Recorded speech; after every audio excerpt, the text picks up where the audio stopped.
السلام علیکم محترم ناظرین و سامعین، آج کی اس ویڈیو میں ہم اپنی کہاوتوں کے سلسلے کو جاری رکھتے ہوئے کچھ مزید کہاوتیں آپ کے گوش گزار کریں گے اور ہم امید کرتے ہیں کہ آپ ہماری اس کاوش کو پسند کرتے ہوں گے۔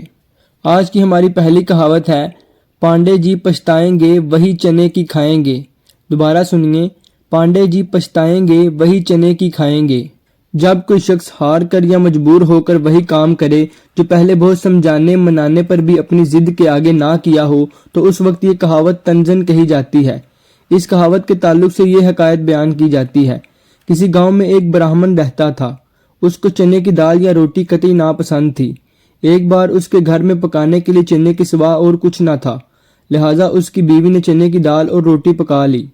پنڈت جی جب کھانے کے لیے گھر آئے تو چنے کی دال اور روٹی کو دیکھ کر غصے میں آ گئے اور ناراض ہو کر باہر چل دیے۔ بیوی نے انہیں بہت سمجھایا کہ گھر میں اس کے علاوہ پکانے کے لیے اور کچھ نہیں تھا، چلیے آج یہی کھا لیجیے، مگر پنڈت جی بغیر کھائے باہر چلے گئے۔ کچھ وقفہ گزرنے کے بعد ان کی بھوک بڑھنے لگی۔ جیسے جیسے وقت گزرتا جاتا پنڈت جی کی بھوک بڑھتی جا رہی تھی۔ جب پنڈت جی کی بھوک برداشت سے باہر ہو گئی تو پنڈت جی چپ چاپ گھر کے اندر آئے اور چوکے پر جا کر بیٹھ گئے۔ بیوی ان کا مطلب سمجھ گئی۔ بیوی نے ان کے سامنے وہی چنے کی دال اور روٹی لا کر رکھ دی جسے پنڈت جی نے چپ چاپ کھا لیا۔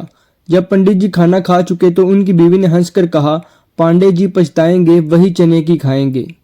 آج کی ہماری دوسری کہاوت ہے، پانڈے دونوں دین سے گئے۔ دوبارہ سنیے، پانڈے دونوں دین سے گئے۔ پانڈے جی دونوں طرف سے مارے گئے۔ جب کوئی شخص ایسا کام کرے جس سے وہ ادھر کا رہے نہ ادھر کا رہے اس وقت یہ کہاوت کہی جاتی ہے۔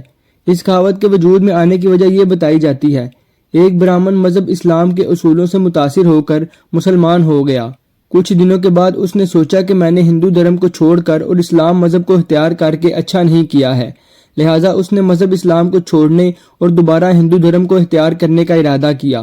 اس نے پنڈتوں سے ہندو دھرم میں دوبارہ داخل ہونے کی خواہش کا اظہار کیا۔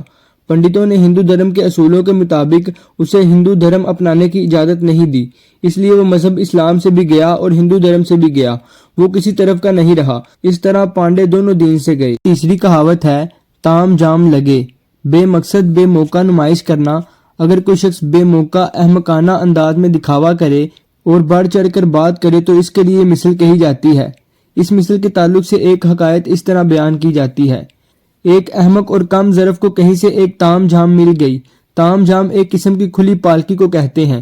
اب کیا تھا، وہ پھولے نہ سمایا۔ اب اس کا معمول ہو گیا تھا کہ جب بھی اسے کہیں جانا ہوتا تو اپنے نوکروں سے کہتا، تام جھام لگے۔ اگر اسے بازار جانا ہوتا تو تام جھام پر جاتا، پڑوس کے کسی گھر میں جانا ہوتا تو تام جھام میں بیٹھ کر جاتا، یہاں تک کہ اگر اسے پیشاب یا پہانے کی بھی حاجت ہوتی تو نوکروں کو آواز دے کر بلاتا اور کہتا، تام جھام لگے۔ نوکر فوراً تام جھام لاتے، وہ اس پر بیٹھ کر پیشاب یا پہانے کے لیے جاتا۔ اس طرح وہ بازار جانے سے لے کر پیشاب یا پہانے تک تام جھام پر ہی جاتا اور سمجھتا کہ اس سے لوگوں پر رعب قائم ہو رہا ہے اور اس کے رتبہ میں اضافہ ہو رہا ہے، لیکن ایسا کچھ بھی نہ تھا۔ ملیں گے آپ سے اگلی ویڈیو میں مزید اس طرح کی حکایات کے ساتھ۔ السلام علیکم۔